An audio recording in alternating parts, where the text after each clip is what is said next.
اللہ نے ہمیں ایک نماز عطا فرما دی جس کو ہم آج صلاۃ التراویح کہتے ہیں۔ میرے نبی کے زمانے میں اسے قیام اللیل کہا جاتا تھا، اس لیے حضرت عائشہ رضی اللہ تعالیٰ عنہ کی روایت ہے نا، جس سے 8 رکعت والے حضرات استدلال کرتے ہیں کہ رمضان اور غیر رمضان میں اس کو امام بخاری نے قیام اللیل کا ہی عنوان دیا ہے، آپ نے 11 رکعت سے زیادہ نماز نہیں پڑھی۔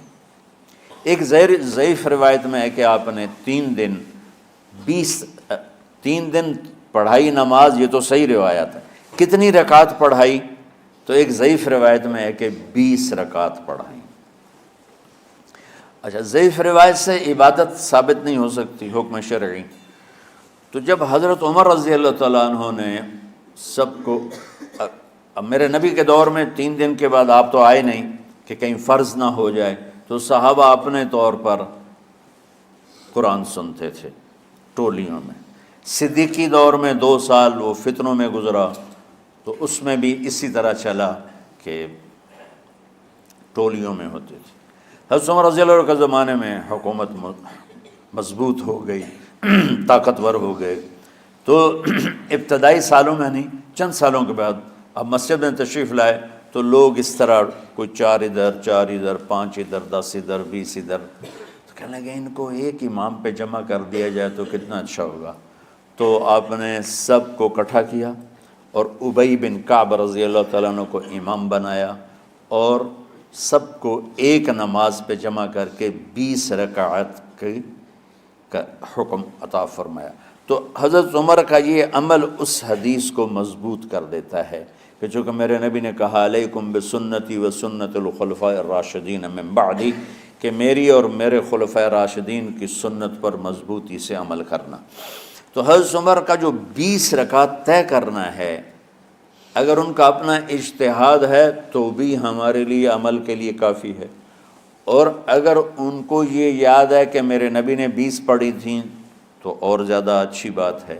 لیکن بہرحال جو 8 پڑھتا ہے ہمارا اس پہ بھی کوئی اعتراض نہیں، چونکہ وہ بھی حدیث کے ساتھ بات کرتا ہے، اور باقی پوری امت 20 پڑھتی ہے، ان پر بھی اعتراض نہیں۔ میں ایک جگہ سے گزر رہا تھا، نماز کا وقت ہو گیا، اہل حدیث کی مسجد تھی، میں وہاں نماز پڑھنے چلا گیا، تو ایک بہت بڑا اشتہار لکھا ہوا تھا، 20 تراویح ثابت کرنے والے کو 5 لاکھ روپے انعام،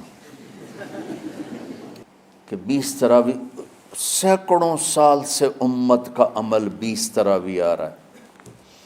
تراویح کا نام جو پڑھا، مجھے یوں لگتا ہے کہ اہل مکہ، یعنی اہل مکہ جو تھے نا، وہ 4 تراویح پڑھ کے ایک طواف کرتے تھے، تو وہ آرام کے لیے ہوتا، ترویحہ آرام، تھوڑی دیر کا آرام، تو 4 تراویح کے بعد ایک طواف کرتے تھے، وہ چھوٹا سا طواف 10 منٹ میں ختم ہو جاتا تھا، اور پھر 4 تراویح پڑھتے تھے، پھر طواف کرتے تھے، پھر 4 پڑھتے تھے، پھر طواف کرتے تھے۔ یہ صحابہ کے تھوڑے بعد کے دور کی بات۔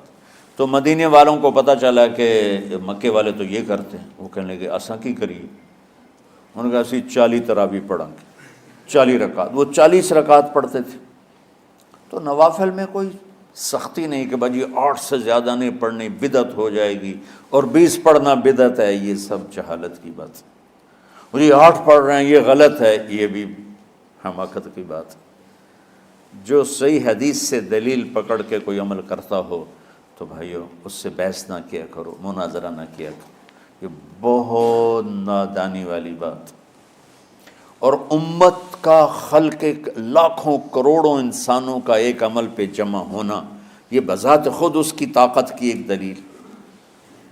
اور حرمین جب سے میرے رب نے، حضرت عمر نے 20 رکعت شروع کی، آج تک وہاں بھی ساری مساجد میں 8 رکعت تراویح ہوتی ہے، لیکن حرمین کی مسجد میں 20 رکعت، ادھر بھی ادھر بھی۔ اور یہ جو وہ وہاں ختم قرآن پہ دعا نہیں مانگی جاتی، یہ کس کا عمل ہے؟ حضرت عثمان کا۔ حضرت عثمان نے اپنے دور خلافت میں تراویح پڑھانے والے سے کہا جب قرآن ختم کرو تو دعا کرنا۔ وہ کہنے لگے جی کیا دعا کروں؟ کہ جو تیرے دل میں آیا کرنا۔ تو ختم قرآن کی رات تراویح کی آخری رکعت میں من الجنت والناس کے بعد دعا کے لیے ہاتھ اٹھانا، یہ حضرت عثمان رضی اللہ تعالیٰ عنہ نے اس کو زندہ فرمایا۔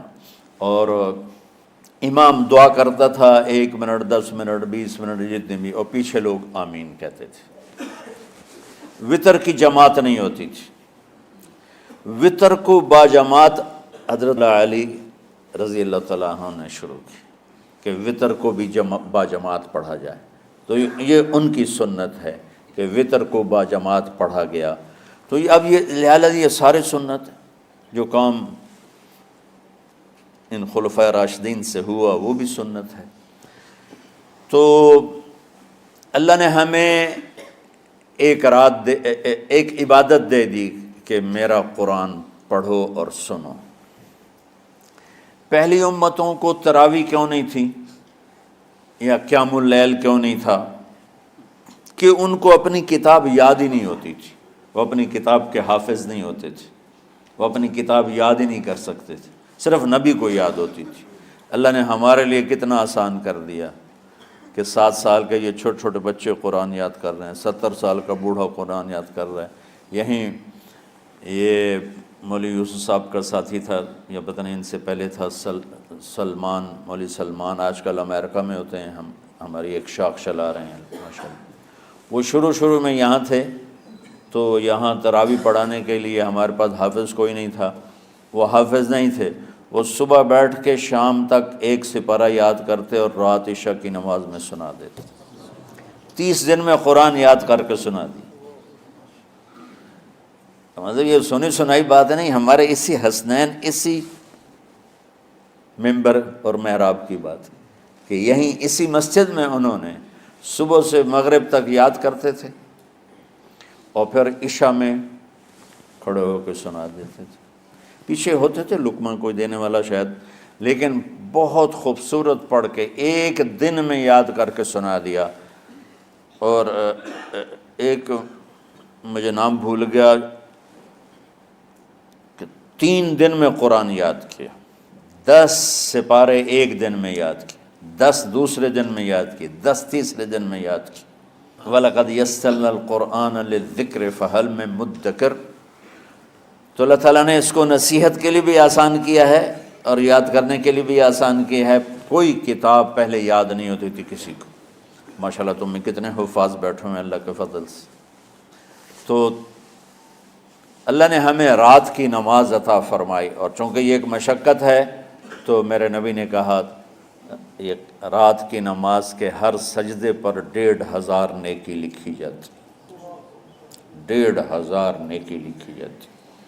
اور اللہ تعالیٰ ہر سجدے پر جنت میں ایک محل بناتا ہے جس کے 60,000 سونے چاندی کے دروازے ہوتے ہیں، اور ایک درخت اس کے لیے لگاتا ہے جس کے نیچے 100 سال گھوڑا دوڑ سکتا ہے۔ تو رمضان کا اہتمام آپ رجب سے شروع فرما دیتے تھے۔ میرے نبی نے 9 رمضان دیکھے، 9 رمضان اپنی زندگی میں، 9 رمضان۔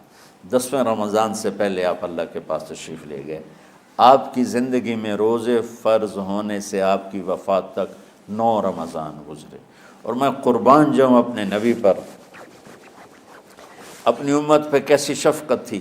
آپ سحری کھاتے تھے بالکل آخری وقت، ادھر بلال اذان دے رہا ہے اور ادھر آپ آخری لقمہ کھا رہے ہیں، اور ادھر سورج نیچے ہوا اور آپ کھجور منہ میں۔ ایک آدمی اوپر کھڑا ہوتا تھا مدینے میں تو وہ چھت پہ، گھر کی چھت پہ کھڑا ہوتا تھا، سفر میں ہے تو وہ کسی پہاڑی پہ کھڑا ہوتا تھا۔ جو ہی سورج کا کنارہ نیچے جاتا اب فوراً وہ کہتا یا رسول اللہ قد غربت، تو آپ کھجور منہ میں ڈال لیتے تھے، یا پانی، کبھی پانی سے افطار فرماتے تھے، کبھی کھجور سے افطار فرماتے تھے، کہ میری امت پہ بھوک کا وقت کم سے کم آئے۔ آج کل جو یہ ہمارے افطاری کے اوقات ہیں نا، یہ سورج ڈوبنے کے بھی 2-2.5 منٹ بعد کے ہیں کہ احتیاطاً، ٹھیک ہے چلو احتیاط کر لو کوئی مسئلہ نہیں، لیکن اصل ہے ادھر چونکہ اب سورج ہمیں نظر ہی نہیں آتا ہے، اس طرح ہم گھرے ہوئے ہیں شہروں میں، دیہاتوں میں بھی اب اس طرح کا ماحول ہے کہ وہ نظر نہیں آتا ہے، تو بہتر کہ ادھر سورج غائب ہو، ادھر لقمہ منہ میں جائے، لیکن یہ تب ہے جب آپ نظر آ رہا ہو۔ اب جب آپ یہاں بیٹھے ہو حسنین میں تو یہاں تو کوئی سورہ نظر نہیں آئے گا، یہاں تو مینار ہی نظر آئے گا، تو لہٰذا احتیاط ٹھیک۔ ہمارے اہل حدیث بھائی وہ 2 منٹ پہلے ہم سے افطار کرتے ہیں، تو بڑی اچھی بات ہے کہ سورج کے غروب ہونے کا جو اصل وقت ہے اس کے ساتھ ہی افطار کرنا۔ اور سحری میں ایک واقعہ سناتا ہوں، آپ سحری کھا رہے تھے، بکرے کی سری پکی ہوئی تھی، تو مولا علی رضی اللہ تعالیٰ عنہ اور عرباض بن ساریہ رضی اللہ تعالیٰ عنہ آپ کے ساتھ کھانا کھا رہے تھے، تو حضرت بلال ہے، یا رسول اللہ وقت ختم ہو گیا ہے، میں اذان دینے جا رہا ہوں، آپ برائے مہربانی کھانا پینا بند کریں۔ اور یہ کہہ کر چلے گئے۔ چھت، ایک انصاری عورت تھی، اس کے گھر کی چھت پہ چڑھ کے اذان دیتے تھے۔ چڑھنے لگے تو پھر واپس آئے کہ دیکھوں اللہ کے نبی نے کھانا چھوڑ دیا یا نہیں۔ آ کے دیکھا تو وہ کھا رہے تھے۔ انہوں نے کہا یا رسول اللہ واللہ لقد اصبحت، یا رسول اللہ اللہ کی قسم سحری کا وقت ختم ہو گیا، صبح ہو گئی۔ تو آپ نے ہاتھ پیچھے کر لیا، کہہ رہے تیرا بھلا ہو بلال، ابھی وقت باقی تھا، تیرے قسم کھانے پر اللہ نے اس کو پہلے نکال دیا کہ تیری قسم کہیں جھوٹی نہ پڑ جائے۔ تو حضرت علی نے فرمایا کہ اگر بلال قسم نہ کھاتے تو جب تک میرے نبی کھاتے رہتے صبح صادق نہیں ہونی تھی۔